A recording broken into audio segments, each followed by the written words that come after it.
My name is Carissa Joyo Kang, and for my project I explored the differences in the health education children receive in the United States and Ghana. The reason why I chose Ghana for this project was because I was born there and immigrated to the US when I was 2 years old and have lived there ever since. For the first half of my project, I shadowed Nurse Bartley of Our Lady of Victory Middle School and observed how and what she taught her students about their health. For the second part of my project, I visited the Levelat Children's Home in Accra, Ghana, and under the supervision of my mentor, Mr. Fred, I taught the kids there about their health. When it comes to general education, the US ranks amongst the top countries in the world. In 2017, the US ranked 20th, whereas Ghana ranked 72nd, even though Ghana is one of the more developed African countries. The Ghanaian education system is broken up into 5 different parts.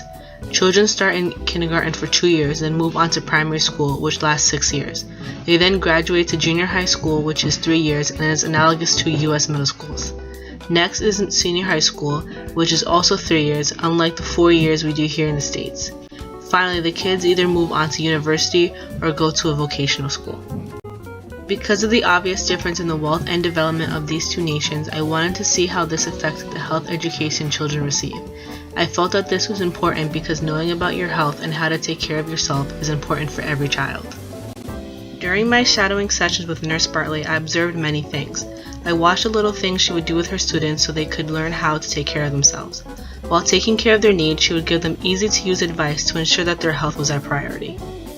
She teaches her kids about many different aspects of maintaining their health, from doing things like in-school screenings to teaching them about their nutrition, exercise, allergies, concussions, mental health, and much more. On my first day of teaching at the orphanage, I asked the kids what they already knew about several different health topics. We talked about things from AIDS to vaccines to mental health during my teaching sessions. I was happy to see that they were very well informed on several different topics already.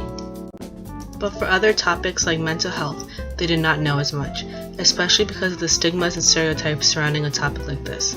Since their schools do not focus on it, I focus on this topic the most so they can learn more. We also talked about diseases like Ebola and malaria because of their growing presence in African nations. By the end of my time in Ghana, I found that the Ghanaian schools do an excellent job of educating their students about their health. The kids knew a lot about many different topics that I had gone over with Nurse Bartley back in the US. And even though the Ghanaian education system may be ranked below the United States, Ghana still does an excellent job of educating its students. Overall, the kids learned a lot about their health. I gave them a lot of the same advice Nurse Bartley gives her students, and in return I also learned many new things about the Ghanaian education system, and I definitely can't wait to go back.